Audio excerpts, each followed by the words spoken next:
El prototipo de basílica bizantina se va a dar en Estambul, que en ese momento se llamaba Bizancio. El emperador que la va a generar, el emperador Justiniano, construye en la parte de Occidente, en el Imperio Romano de Occidente que está a punto de perder, construye en Ravenna San Vital, que lo habíamos visto en la clase pasada, y que tiene características del arte bizantino, ¿qué? San Vital de Ravenna. Un exterior austero, ventanas de alabastro, sin borrio, con lo redondo por fuera, redondo por dentro y poligonal por fuera. Habíamos centrado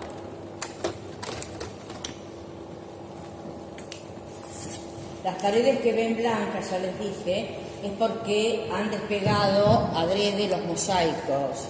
Aquí tenemos el resplandor amarillento o rosado que desprenden las ventanas de alabastro y que crea un ámbito ambarino dentro de la basílica, cualquiera que ésta sea. Aquí tenemos un medallón con la cara de Cristo ya barbado y la representación del tetramorfos, los 4 evangelistas con sus formas de águila, león, toro y buey. En torno al ábside, en el ábside, mejor dicho, en torno al altar, hasta acá habíamos llegado, tenemos esta enorme pared totalmente cubierta de teselas cada parte del mosaico, donde podemos ver a Justiniano, y nos muestra, por el séquito con el que se representa, nos está mostrando una forma de gobierno que es más característica de Oriente que de Occidente. El Imperio Romano de Oriente va a ir guiándose para ese lado. ¿Cuál es? Césaropapismo, todo junto, césaropapismo. El emperador tiene injerencia como César, es decir, en el gobierno político, civil y militar, y además en la Iglesia, César y Papa. Lo acompaña el obispo Maximianus. Y fíjense acá los obispos, uno con un recipiente para incienso, otro con un libro muy enjollado, que siempre representa, como tienen las tapas así muy trabajadas, figurando joyas, representan el Antiguo o Nuevo Testamento. De este lado la nobleza y de este lado el ejército. Ejército, nobleza, iglesia, las maneja él, Césaropapismo. El patriarca de Roma va a decir conmigo, no,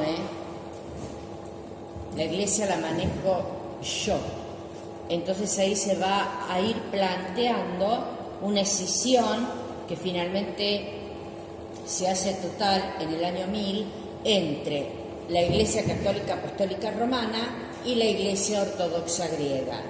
Por otro lado, el Imperio Romano de Oriente va a elegir el griego, y que además va a ser el lenguaje litúrgico. Nos vamos a acercar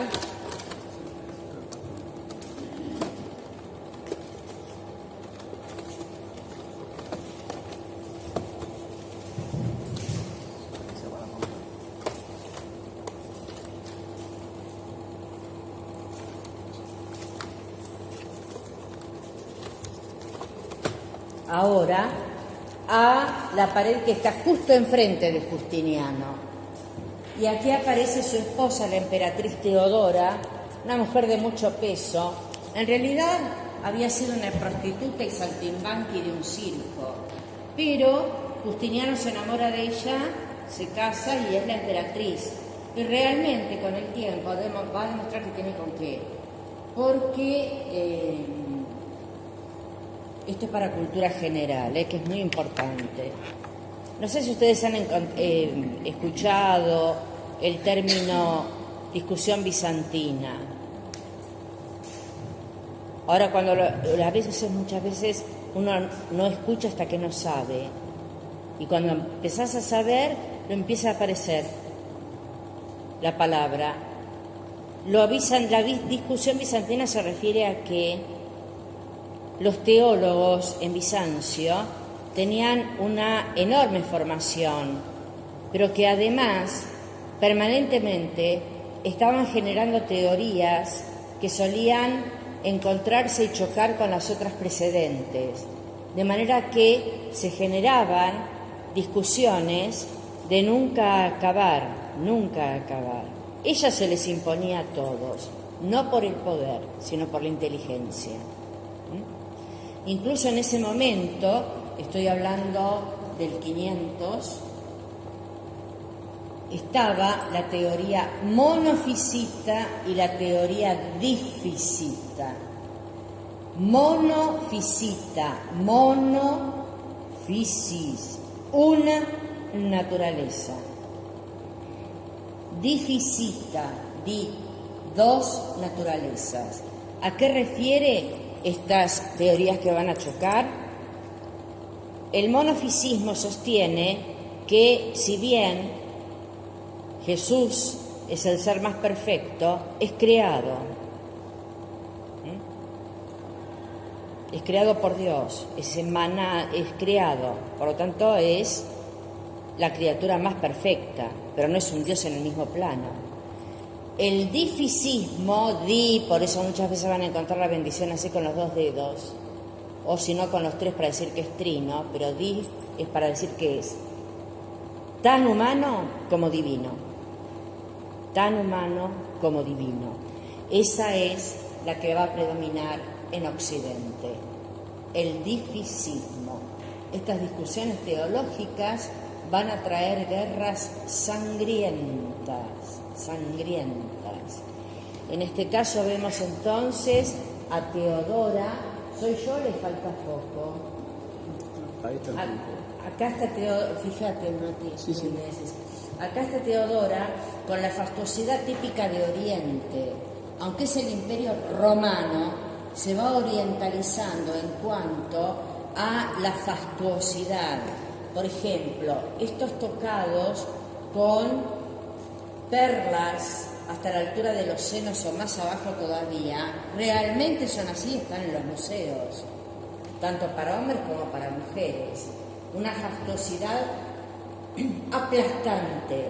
Acá tiene a sus damas, se diferencian no por el rostro sino por las vestimentas. La única distinta es ella, pero poco. El retrato va desapareciendo. Y acá tiene a 2 servidores. Fíjense esta fuente, mana 4 chorritos, significa el agua permanente que se necesita para vivir, los 4 evangelios. El arte progresivamente se va a ir tornando simbólico. Lo que está representado no está representado por sí mismo, sino por un sentido que tiene por detrás y por arriba. Símbolo, representación material de una idea. 4 chorros de agua, representación material. Idea, los evangelios.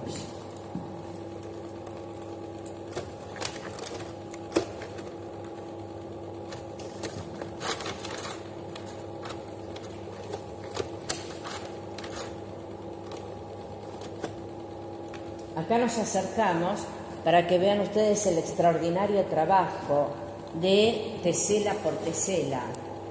Incluso acá arriba de los ojos de este joven aparece una hilera de teselas marrones que le dan una gran profundidad, y la línea negra de abajo agranda el ojo de manera tal que va a empezar a hacerse la boca pequeña, porque es la sensualidad, es lo que chupa, es lo que muerde, es lo que saborea. Y los ojos se van a ir agrandando, porque van a significar la ventana del alma. La cabeza va a ser más grande con respecto al cuerpo, proporcionalmente digo, porque es sede del espíritu.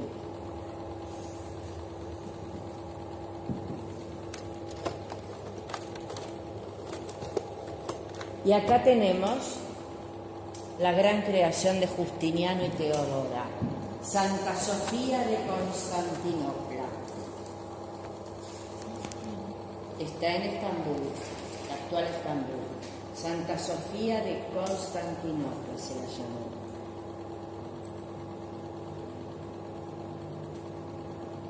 Sofía, no por una santa que se llame Sofía, sino Sofía en el sentido griego, sabiduría, la santa sabiduría de Dios. Santa Sofía de Constantinopla. Se olvidan estas torres. Estas torres son minaretes o alminares que cuando los turcos musulmanes toman Bizancio, la transforman en mezquita.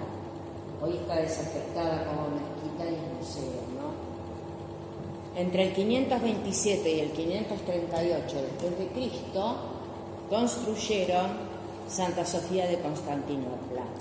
Como pueden ver, decimos que es un exterior austero, no hay decoraciones en piedra como si fuera encaje, como va a pasar en el gótico, no hay cantidades de esculturas.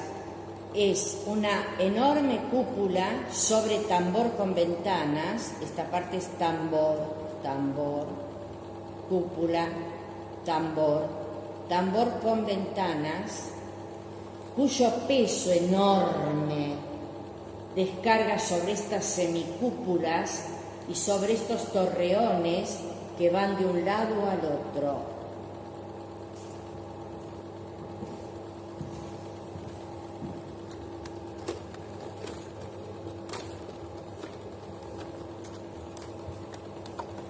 Aquí nos acercamos, incluso en su tiempo se derrumbó la cúpula y Justiniano la hizo construir otra vez.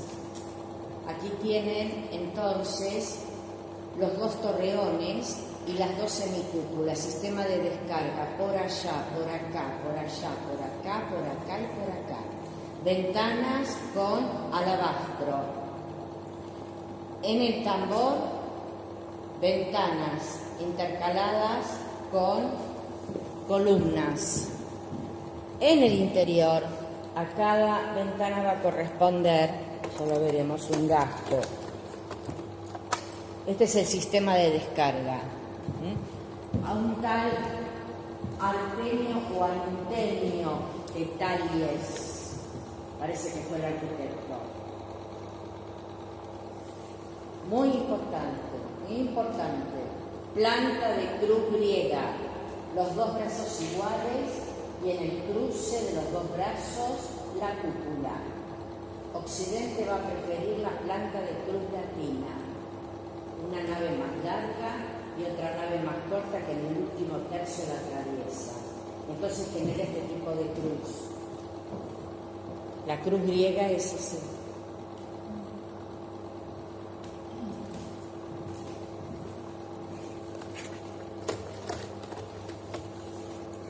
Aquí se las pongo, vamos a ver la entrada con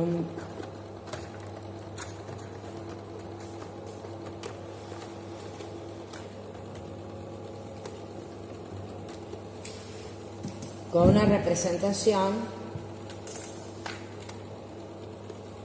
que va a llegar para quedarse unos cuantos siglos. La Virgen Theotokos.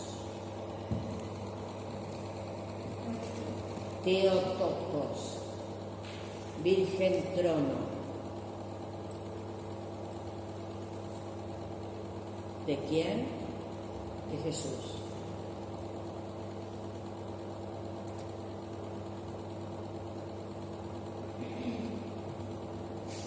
Todo lo dorado refiere a la majestad divina.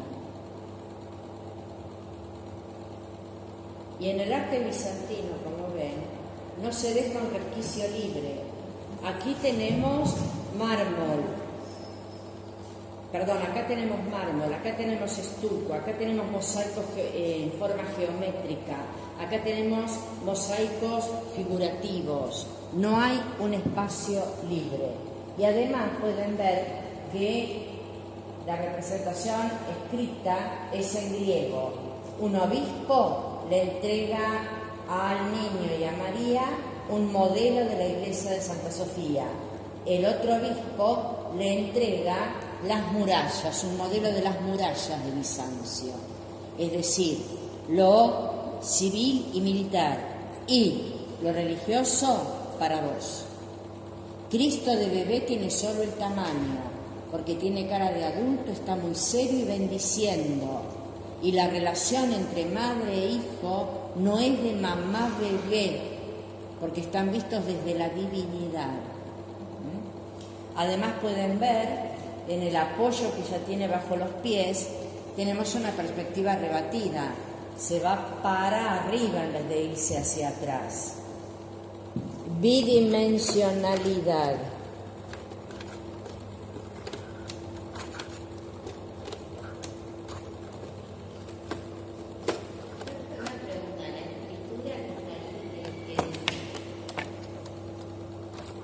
La escritura que está ahí, ¿qué dice? Es el monograma de Cristo en griego. Yo tenía otra, pero espérenme. Aquí,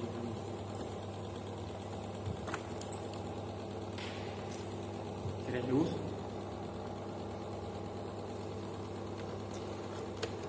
Ya está, cualquier cosa te digo. Miren el interior. ¿Ven que el exterior es austero para este interior? Acá lo que brilla es oro, de veras. Hay enorme cantidad de mosaicos hechos con teselas de oro. Como pueden ver, una planta central. Y la cúpula sobre el cruce de dos naves iguales. Por cada ventana que hemos visto en el exterior de la cúpula, en el tambor, hay un gajo en la cúpula.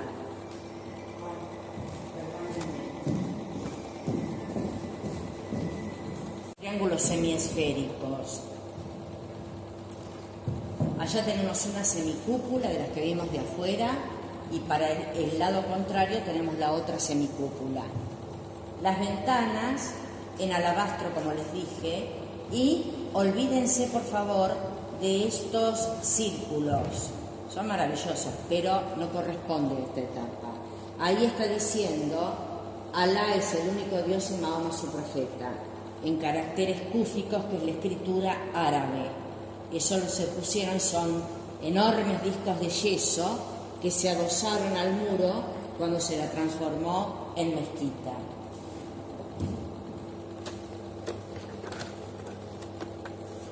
Y aquí tienen la cúpula. Allá también, ¿ven?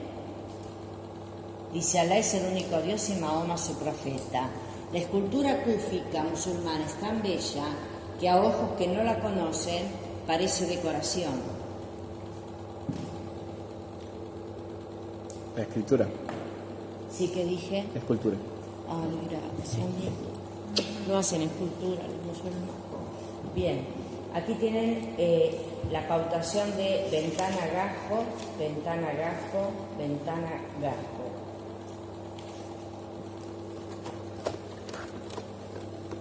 La fastuosidad puesta al servicio de Dios.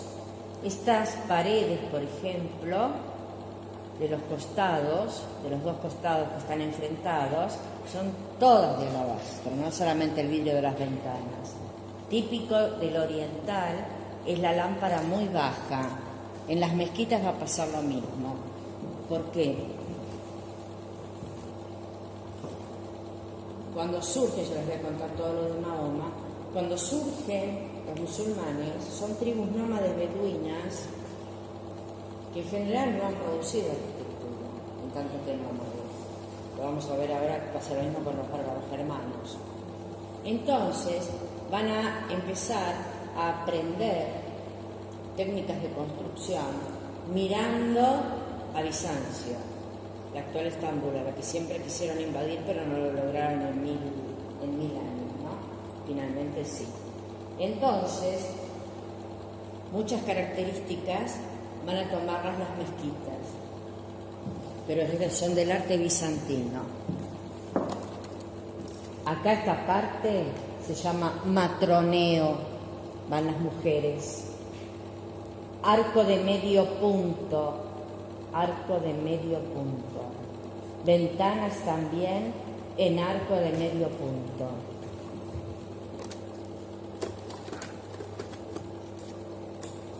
Aquí nos acercamos a otra de las paredes con mosaicos de oro y vemos otra figura que llegó para quedarse durante buena parte de la Edad Media. El Cristo Pantocrátor. Cristo Pantocrátor.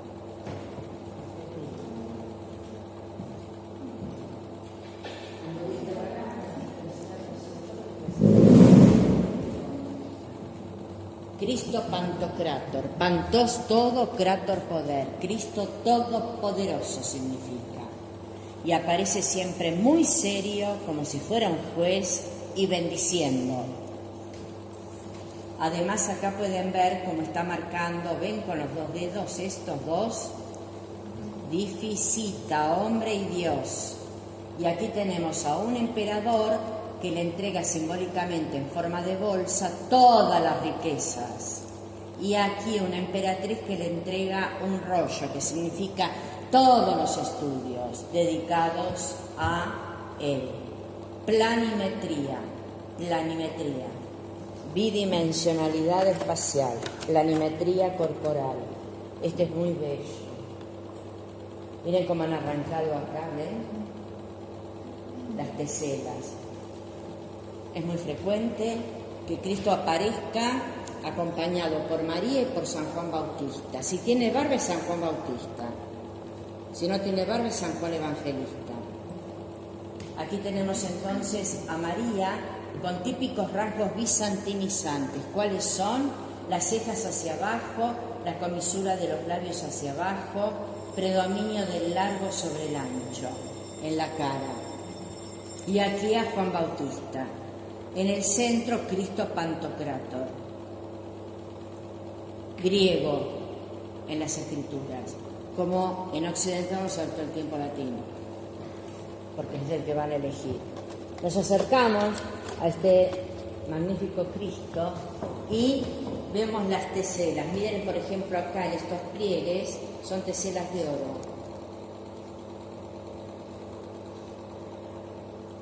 Con esas teselas más oscuras allí abajo del ojo están dándole una profundidad a la mirada que alude a un predominio del espíritu sobre la materia.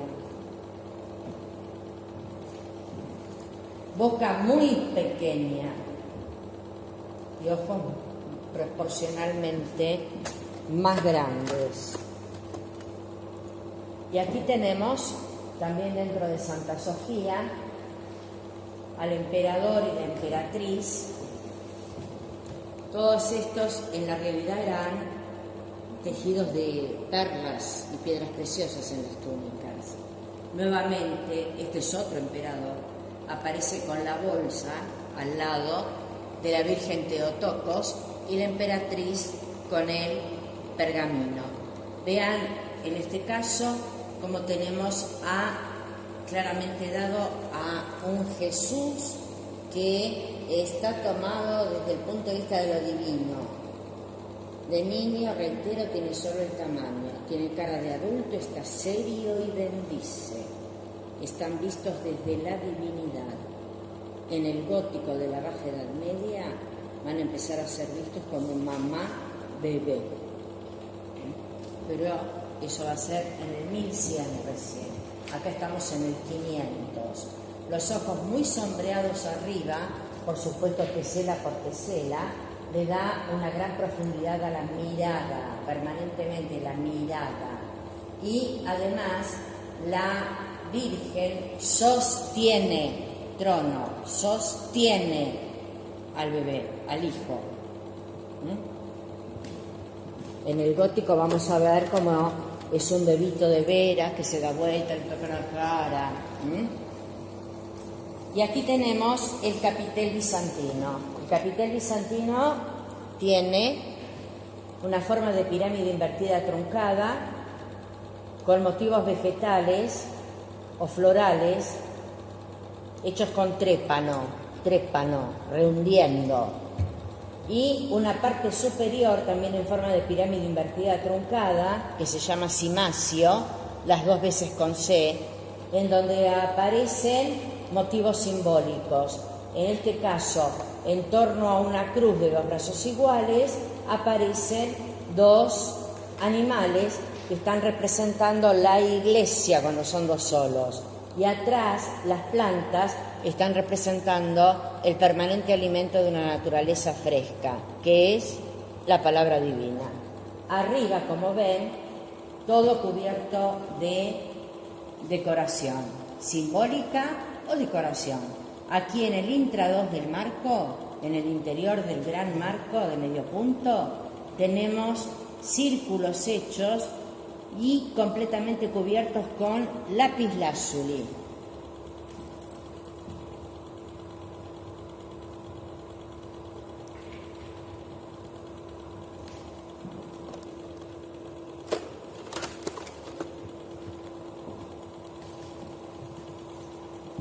Ahora nos vamos un poco en el tiempo, pero les quiero mostrar una parte que no se ve en Santa Sofía y que la tiene, pero no se la ve en las fotos que tengo. Estamos en Venecia. Esta es la Basílica de San Marcos. Con las invasiones de los bárbaros germanos y luego el avance de los musulmanes, desde el 600 después de Cristo, Occidente va a perder todo contacto con Oriente y va a haber una marcada barbarización de Occidente. Venecia fue el único lugar que nunca cortó lazos con Oriente, fundamentalmente por el comercio. Entonces Venecia está marcada por lo sensual, por el gusto de la representación de la materia. Incluso en el siglo XVI, Tiziano, Tintoretto, Veronés, va a predominar en la pintura veneciana el color, en la pintura florentina la forma, muy sensual. Y además tenemos esta Basílica de San Marcos, que es completamente bizantina, en Occidente. Y además lo llamamos deutero-bizantino. ¿Por qué? Porque cuando se construye la iglesia de San Marcos, en el resto de Europa se está dando el gótico. No es que Venecia no tenga gótico, pero acá tienen una iglesia, una basílica que podría estar perfectamente en Estambul. Y vemos acá a San Marcos en la forma de león dorado con alas, el evangelista. 5 entradas, las 2 de los costados, el doble de la mitad de ancho que la entrada principal. Tiene 5 cúpulas. Es enorme, ¿eh? 5 cúpulas. ¿Cuál es la parte a la que vamos? La tengo toda, pero no la podemos mostrar, si no se nos va el tiempo. Entramos. Vean la cruz que baja que está. Típico, bajar la lámpara, bajar la cruz. Y el interior con un predominio del dorado. Mármoles de distintos colores para los pisos. Completamente cubiertas las paredes como si se tratara de un tapiz oriental. Y lo que les quería mostrar, que es típico de una iglesia bizantina, si vamos hoy a alguna que haya en Buenos Aires, lo vamos a encontrar, es esta parte. Antes de llegar al altar aparece el iconostasio.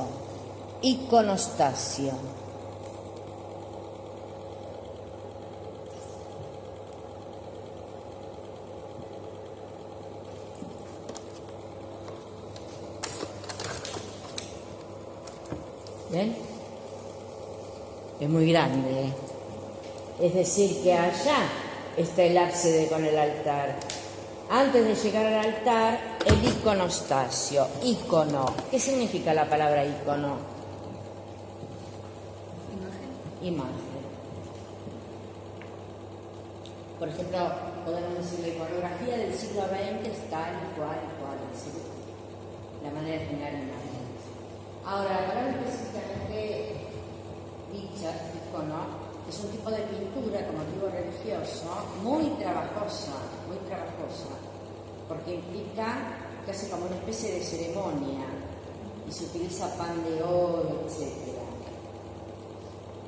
Esto se llama iconostasio porque es la exposición de íconos,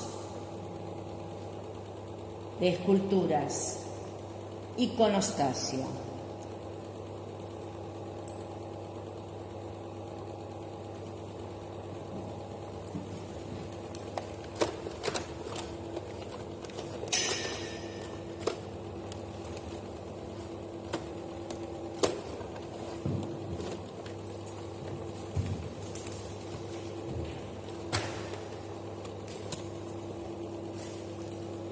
Esta es la cúpula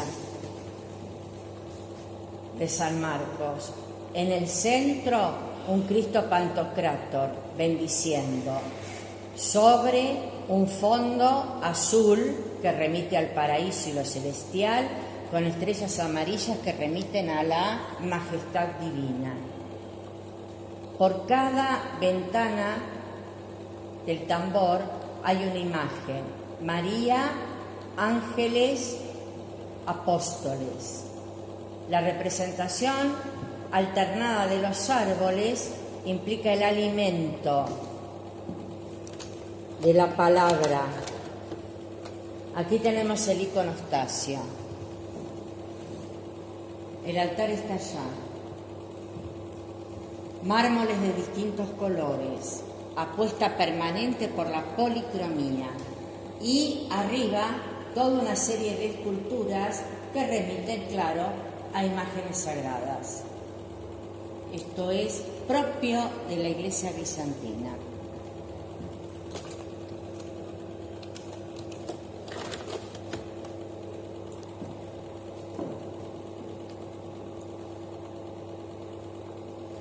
Como pueden ver, estas esculturas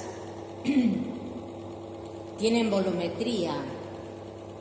Esto nos está indicando por qué deutero-bizantino. Es un bizantino tardío. En este momento ya empiezan los pininos de lo que luego va a ser el Renacimiento. Entonces, por eso una volumetría que un arte bizantino puro, originario del momento en que surgió, en el 500,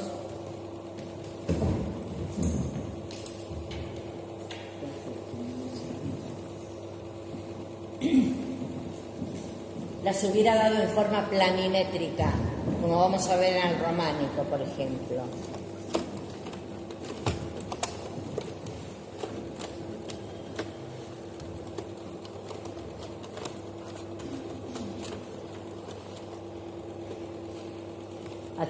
No, hay una antes. Lo que pasa es que se me resbala porque está tan tirante el cable.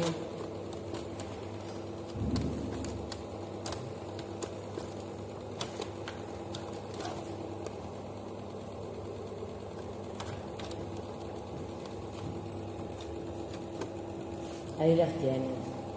Allá atrás, un gigantesco Cristo Pantocrátor en mosaicos. Y aquí tienen ustedes las imágenes que componen el iconostasio. Y por tener estas imágenes se denomina de esa manera, iconostasio, exposición de íconos. Íconos. Profe, ¿esto es de mármol o madera? Madera. Madera. ¿Lo de abajo era mármol? Sí, todo. Ah, Y aquí el altar.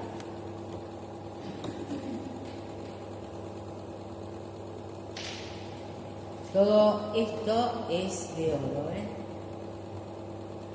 Y como ven, todo aparece cubierto de imágenes, incluso el fuste de las columnas están trabajados con imágenes.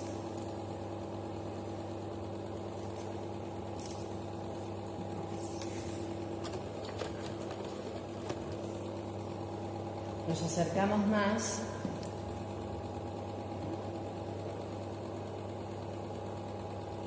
Vean las columnas. En el arte bizantino, en general se trabaja como si fuera un tapiz, la pared, toda cubierta de imágenes.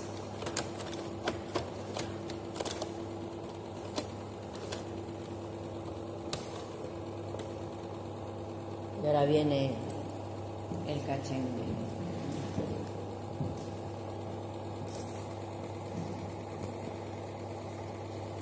Ustedes saben que es una opinión personal, pero yo digo que el arte es un termómetro de la realidad. Este es un sarcófago romano.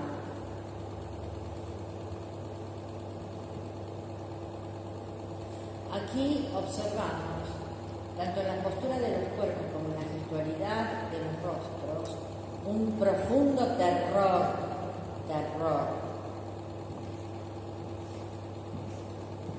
Miren cómo se tapa la cara.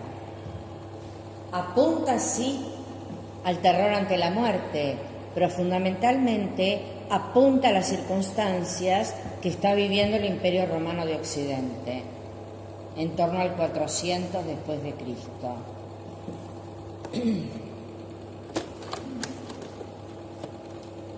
Miren esta figura. La melancolía, el abismarse en el pensamiento de que todo tiempo pasado fue mejor. Escultura romana, ¿eh? ¿Qué?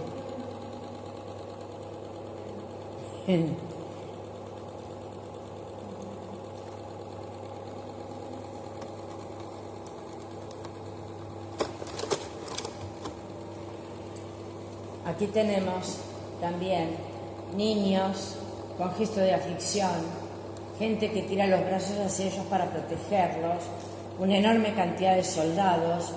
Esta es la tapa del sarcófago romano, de un romano, pero de alguna manera en la representación de las esculturas pedidas está el clima de lo que están viviendo, una enorme inseguridad, que se demuestra magníficamente en este sarcófago. Miren lo que es.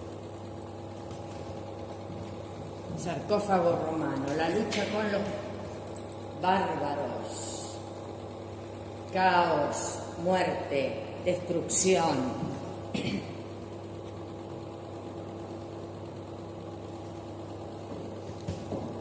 Miren las máscaras, los cascos, mejor dicho, los yelmos. Esta lanza nos dispara para allá, esta nos trae acá. La recoge esta y esta nos manda otra vez para allá. Nosotros vemos caballos con jinetes, con un casco romano que infructuosamente avanzan en forma desordenada, miren acá, porque ya se ha instalado el caos.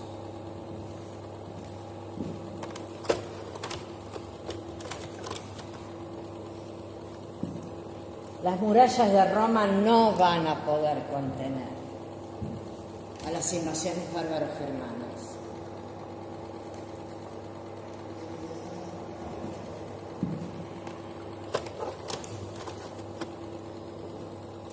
Y aquí tenemos los muchachos. Ese es un poco grande.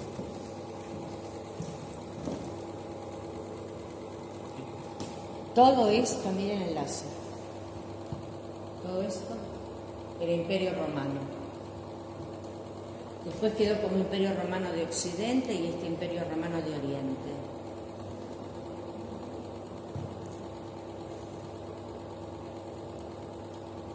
Acá podemos observar la consecuencia inmediata de las invasiones bárbaro-germanas.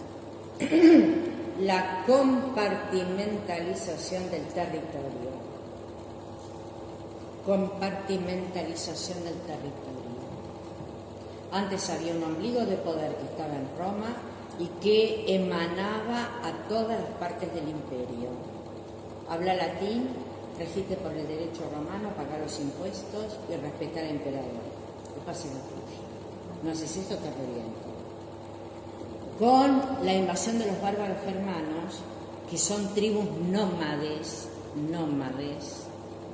generalmente provenientes de zonas boscosas, que como les conté en la charla anterior, les conté, ¿no? Sí. De zonas boscosas, porque tienen ganadería, tienen rebaños multitudinarios, pero no agricultura. La agricultura te pide asentarte. Entonces, cuando los rebaños agotan un bosque, no un jardín, un bosque de veras que los agotan, entonces ahí cargan sus cosas, sus mujeres, sus hijos en carretas y a caballo van en busca de otro lugar, pasando por encima de lo que tengan delante.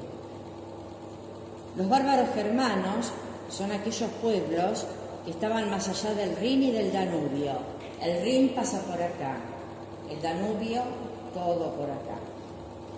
Ya Julio César, en una época tan temprana como el siglo I antes de Cristo, había hablado de ellos, se los dije, diciendo que eran imposibles de conducir, porque no tenían ni aceptaban el concepto de dirimir sus problemas ante una ley. Entonces, me matás a un hermano, te mato 8. Listo. No aceptan una norma. Por otra parte, tienen el nomadismo muy íncito. Ellos viven literalmente, hay historiadores romanos que los describen, viven literalmente arriba del caballo. Y miren qué curioso, que también se los mencioné, pero ahora ya estamos en el tema, generaron el estribo. Entonces, los romanos no lo habían generado. Entonces, arriba de los caballos, teniendo estribos, se sostienen más. Y por lo tanto atacan si el jinete romano se cae, jinete soldado muerto. Atacan de una manera totalmente caótica, lo cual desorienta. Surgen, por ejemplo, de un lugar y crean a través de gritos, ruido y su misma presencia, su mismo aspecto por otra parte, crean la sensación de desorden y caos que frente a la organización de los romanos hacía que entrara en crisis esta organización de las legiones romanas. De acá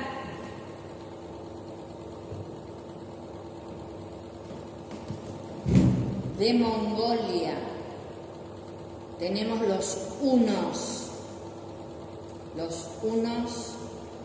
totalmente nómades, divididos en tribus, y un jefe huno, Atila, los va a reunir y van a empezar a bajar. Y todos estos que ahora vemos, suevos, visigodos, francos, lombardos, ostrogodos, ávaros, búlgaros, vándalos, gitanos, anglosajones, que estaban todos acá, van a ser apretados por los hunos de Atila y van a pasar en masa al Imperio Romano. Después Atila es vencido en los campos cataláunicos y los hunos orientales de etnia amarilla se dispersan, pero adentro quedaron los bárbaros germanos. Y el imperio, que ya estaba de alguna manera flaqueando por la división entre Imperio Romano de Oriente, Imperio Romano de Occidente, y por casi 900 años ininterrumpidos de conquistas y demás, Abiego aflojándose, va a caer ante 100.000 personas, cuando Roma tenía 1 millón de habitantes. Entonces, Justiniano permanentemente va a tratar de frenarlos, pero como tiene que cuidarse las espaldas del imperio persa, no lo va a lograr. No lo va a lograr. Entonces le queda lo que ven con este color. Después va a perder la parte de Italia que tiene ese color, pero le queda todo lo que es Grecia, Estambul, acá está Egipto y toda esta parte.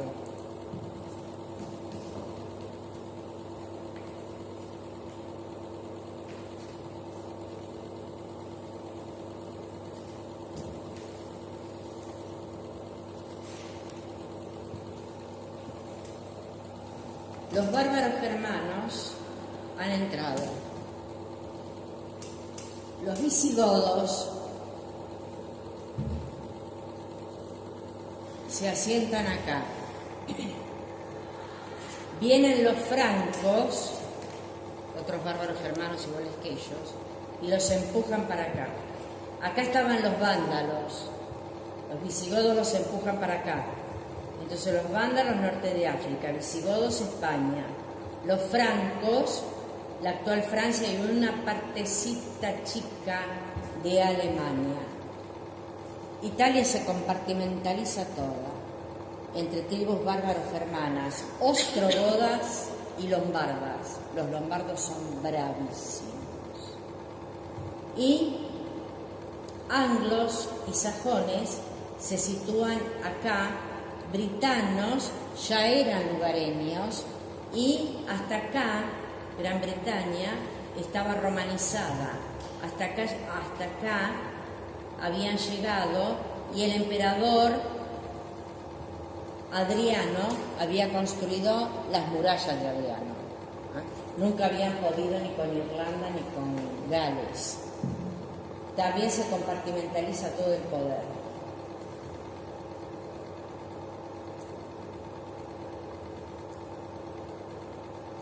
Como les decía la otra vez, del sustrato grecolatino de 1500 años, más la tribu bárbaro germana visigoda, con los siglos surge España, y así sucesivamente cada país. El concepto de país es compartimentalizar con respecto a un pensamiento de imperio. Y surgió allá lejos ese tiempo en que algunos países como Italia se reunifican y conforman país recién en el siglo XIX, casi XX con Garibaldi, lo mismo que Alemania, estaba toda compartimentalizada y se constituye país en el siglo XX. En el origen, allá lejos ese tiempo, estamos por el 500, cuando empieza esa compartimentalización, que después va a devenir en un sistema que es el feudalismo. Este pedazo de tierra es mío, con un pie te corto en 4. Y además voy a estar peleando, aunque seas mi vecino y mi hermano, todo el tiempo con vos para sacarte tu pedazo. Eso es la alta edad media, del 900 después de Cristo en adelante. La temprana edad media, hay algunos que no hacen esta división, pero yo quiero. Temprana edad media. La temprana edad media es toda una cantidad de estímulos para la destrucción, para la supervivencia. Se da simultáneamente muchas cosas. Primero, la instalación y el arraigo del cristianismo. Temprana edad media. Segundo, caída del Imperio Romano de Occidente. Invasiones bárbaras germanas. Y en el 700, por acá, entran los musulmanes. Todo eso constituye la temprana edad media. La alta edad media está dada fundamentalmente por el sistema del feudalismo. Es una sociedad estamental y rígida, donde el que nace señor feudal muere señor feudal, y el que nace siervo con ese, muere siervo. El siervo está atado a la tierra. Si el señor feudal pierde la tierra, los siervos van con el nuevo señor feudal al que les haga lo que se les dé la gana. La diferencia entre siervo y campesino libre es que el campesino libre podía cambiar de señor feudal, lo cual no le garantizaba nada. Hay un sistema de servidumbre atado a la tierra. Esa es la Alta Edad Media. En arte, el románico. Y luego la Baja Edad Media a partir del 1100 con el surgimiento de una nueva clase social que va a ser el habitante de ciudades refundadas que habían desaparecido como la lectoescritura con las invasiones bárbaro-germanas. Entonces, en el cruce de caminos, siervos y campesinos libres empiezan a comerciar y ahí va a surgir el mercado. Y entonces surge el burgo. Y el habitante del burgo es el burgués. Ahí es una sociedad dinámica, porque el burgués va a tener la mentalidad de yo asciendo y desciendo en la escala social de acuerdo con mi trabajo. Temprana Edad Media, Alta Edad Media, Baja Edad Media. Y la Baja Edad Media en su transcurso nos va a ir llevando hacia el Renacimiento, es decir, la rinascita de la antigüedad. Grecia y Roma, en lo que se refiere a las ideas de antropocentrismo, racionalismo, representación, manejo y disfrute del mundo. Durante toda la Edad Media, incluyendo, claro, porque está dentro de la temprana, el arte bizantino, el románico, el gótico, se va a dar un teocentrismo. Apoyo en la fe para aceptar lo que no comprendo. Y trascendencia, la vida después de la muerte. Teocentrismo, trascendencia, fe. Es lo que vamos a ver ahora hasta que lleguemos al 1300. ¿Qué hora es? Quietos. Bien, los emboco. Ya está, mira, se agarró la mochila, lo voy a matar. Miren esto. Les muestro una o dos más. Piensen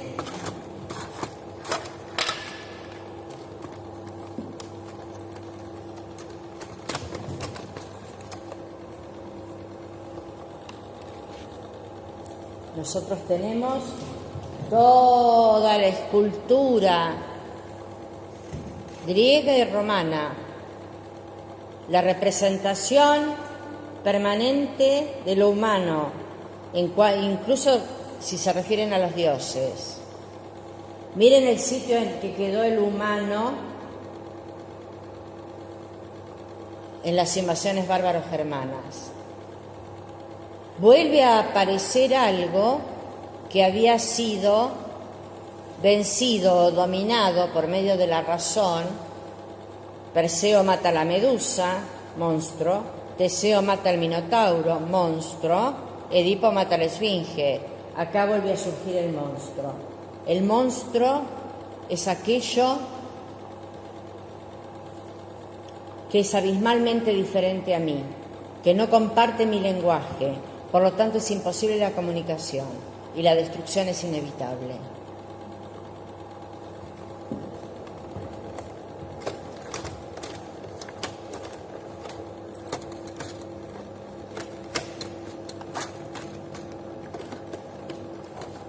Ese monstruo llega para quedarse, ¿eh? Los bárbaros germanos, en la medida en que van entrando en el Imperio Romano de Occidente, se van cristianizando. ¿Ven?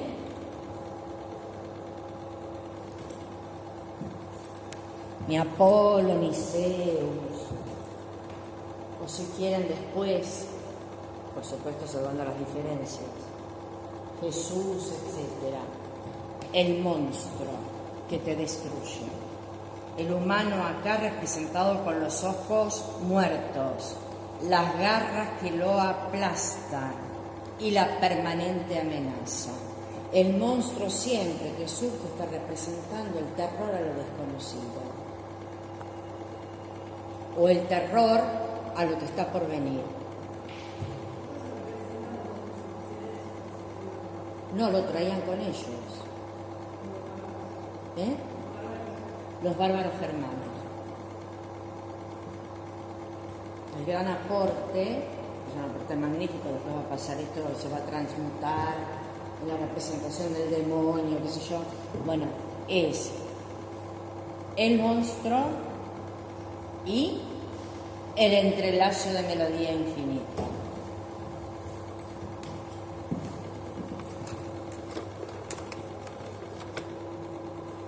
Acá tenemos las dos cosas juntas, ya se despegó por el calor. Acá tenemos esta obra maestra en orfebrería, con piedras preciosas, con pasta vítrea, con metales, pueden hacer cualquier cosa. No se les da la arquitectura, justamente la humanista. Aquí tenemos una serpiente tipo dragón, que está completamente trabajada con el entrelazo de melodía infinita. Va, vuelve, no le encuentra ni un principio ni un fin. Esto es porque no tenía una filosofía por detrás. Por ejemplo, el entrelazo de melodía infinita conforma un arte, aquí lo tienen clarito, ¿no es divino? Esta es una hebilla para agarrarse el manto. El entrelazo de melodía infinita es un arte abstracto, no figurativo. Los que van a traer también arte abstracto, no figurativo, son los musulmanes. Ahora, en los musulmanes, nosotros vamos a ver, aunque cambian de motivo geométrico 30 veces en un panel así chiquito, vamos a ver claridad, orden, ritmo. Aquí tenemos la ida, que se corta con esta vuelta, que se vuelve a cortar con esta otra. Miren aquí, esto se llama fíbula, son hebillas.